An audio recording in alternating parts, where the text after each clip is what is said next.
আচ্ছা, আমার মতন কে কে আছে বলো তো, যে বাড়িতে এইরকম একটা বড় মাছ নিয়ে আসে, সেটাকে যতক্ষণ না কাটা হচ্ছে সেখান থেকে তুমি নড়বে না। হ্যাঁ ভাই, আমি এমন করি, আমার দেখতে খুব ভালো লাগে, কেন জানি না। যতবারই বাড়িতে এইরকম বড় মাছ নিয়ে আসা হয় না, ততক্ষণ পর্যন্ত আমি দাঁড়িয়ে দাঁড়িয়ে দেখবো, যতক্ষণ না গুনবো যে কত পিস মাছ হচ্ছে আর পেটের ভিতর ডিম রয়েছে না চর্বি রয়েছে। আমি বলি, এই মাছটার ভেতরে কিন্তু এতটা পরিমাণে ডিম ছিল, তোমরা হয়তো দেখতেই পারছো, পরে তোমাদের আমি একটা বাটিতে করে নিয়ে দেখাচ্ছি। আর ডিমগুলো দিয়ে বড়া করে খেলে কিন্তু খুবই ভালো লাগে। আর হ্যাঁ, শো স্টপার্স হচ্ছে আমার দিদার জন্য এই মাছটা আনা, জানি না কতটা কি খেতে পারবে।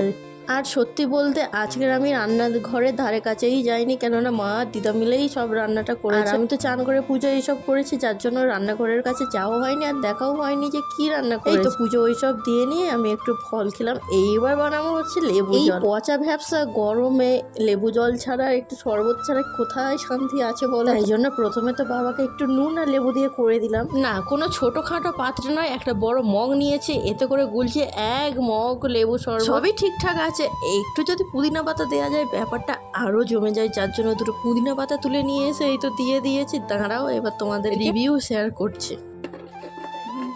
কি দিয়েছিস রে, এত টেস্ট হচ্ছে? ওটাই বলবি বলে? হ্যাঁ, সব কিছু আছে।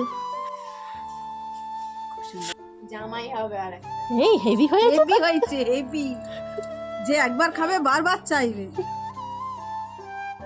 এই দেখো না, দুপুরবেলা কটকটে রোদের সময় খেলাম লেবুর জল করে শরবত, আর বিকালবেলা হচ্ছে এইরকম বৃষ্টি। বেয়াকলের আকাশের কোনো ছিঁড়িছাট কিচ্ছু নেই, হবি তো সকাল দিয়ে, না হবি তো না হো, বেকার এই দুপুর থেকে রাত 12টা পর্যন্ত গরমে কষ্ট।